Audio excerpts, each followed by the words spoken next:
Rise above fears, anxiety, and superstition. Study Vedanta. Would you like to be free from fears, worries, depression, and other emotions that weaken you and waste your life? Would you like to rise above superstition and unsubstantiated, blind, and irrational beliefs? Would you like to attain mental and spiritual freedom? Study Vedanta. As a first step, you might want to gain at least some fundamental knowledge of the Vedas and 10 principal Upanishads. The Sanatana Dharma is a Vedic Dharma, and therefore its main scriptures are the Vedas, which are part of the 3 main groups of canonical scriptures of the ancient Vedic Sanatana Dharma known as Prasthanatrayi, meaning the primary 3. The foundational knowledge that a seeker can gain from this presentation, an introduction to the Vedas and 10 Upanishads by Tavamitra, should be powerful enough to free him or her from the mental shackles of ludicrous beliefs, religious organizations, or other factors that cause fear, anxiety, uncertainty, anger, worries, despondency, and mental slavery. At the start of the 20th century, a certain Sivaprakasan Pillai met Sri Ramana Maharshi at the Virupaksha cave on the Arunachala hill at Tiruvannamalai. He placed before the Maharshi about 30 questions relating to understanding the self.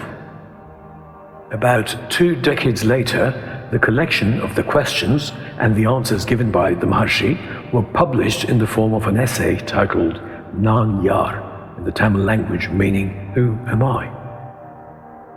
A simple search on the internet should suffice to find the English translation of the essay Who Am I, which can play a tremendous role in a true spiritual seeker's process of introspection through self-analysis. Now, who is a true spiritual seeker? Anyone who would like to remain free from dogma and religion and would like to explore the marvels of life and nature can be called a true spiritual seeker. There is no need for men to sport beards, desert their families, wear bizarre clothes, or speak unnaturally slowly and in an effeminate tone. It should be fine if one could simply commence their spiritual journey by studying the Srimad Bhagavad Gita and moving on to, at least, some of the principal Upanishads. This will help seekers rise from their early learning stages in their spiritual pursuit and aim for and proceed towards the highest stage of understanding and experiencing the ultimate bliss of the all-pervading divinity within them. The sage of Kanchi, Sri Chandrasekharendra Saraswati, likens the 4 parts of the Vedas, which are Samhitas, Brahmanas, Aranyakas, and Upanishads, to a tree, its flowers, its unripe fruits, and to its fully ripe fruits, respectively.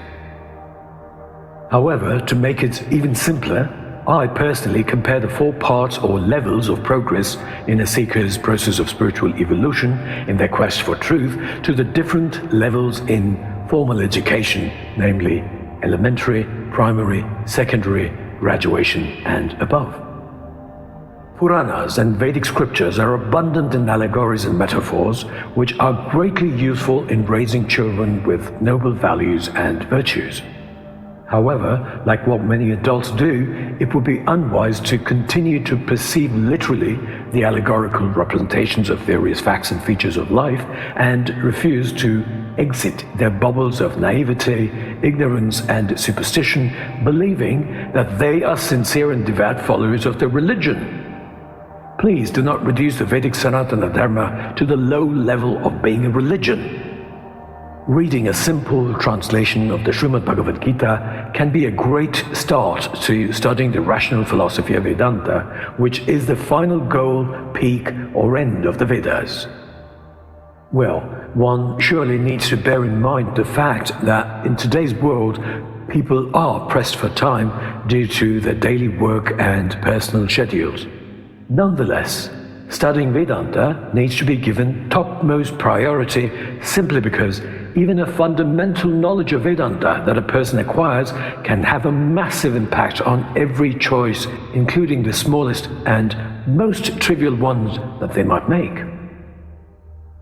Doesn't one need to know well the person or company that he or she works for?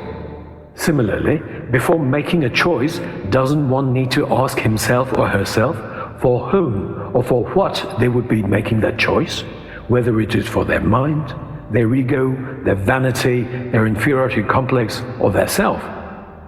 Performing this short self-inquiry before saying or doing anything can turn a person's whole life around for the better by liberating and empowering them to take on bravely and deftly even the greatest of challenges in life.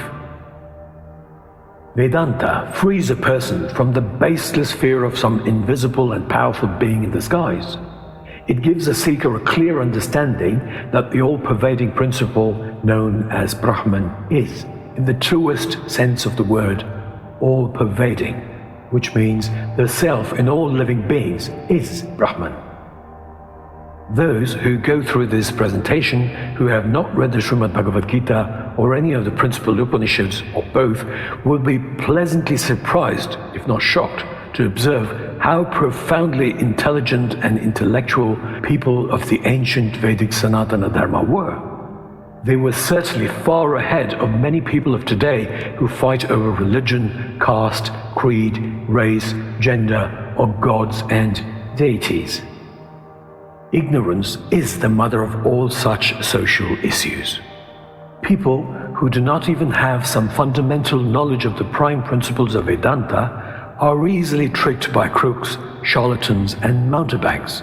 Such gullible people become their followers and get entangled in the web of fear and psychological dependency-inducing yarn of nonsense that they spin so shrewdly.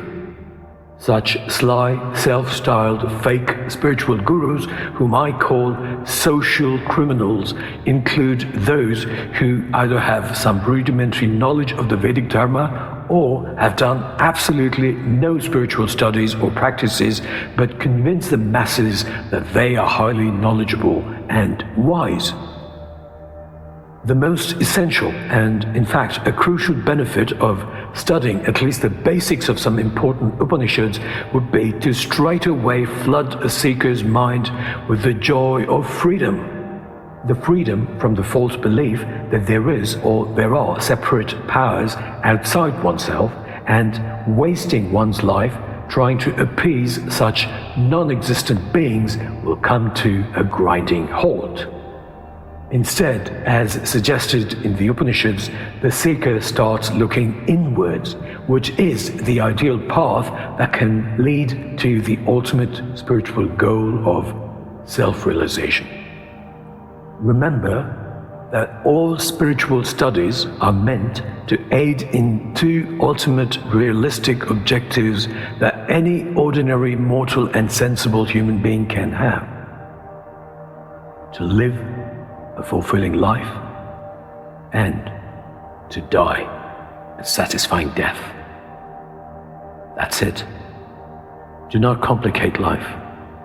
Make the best of it. Live every moment of it. Relish each and every moment that you are gifted with. Stay blessed. Jai Shri Krishna.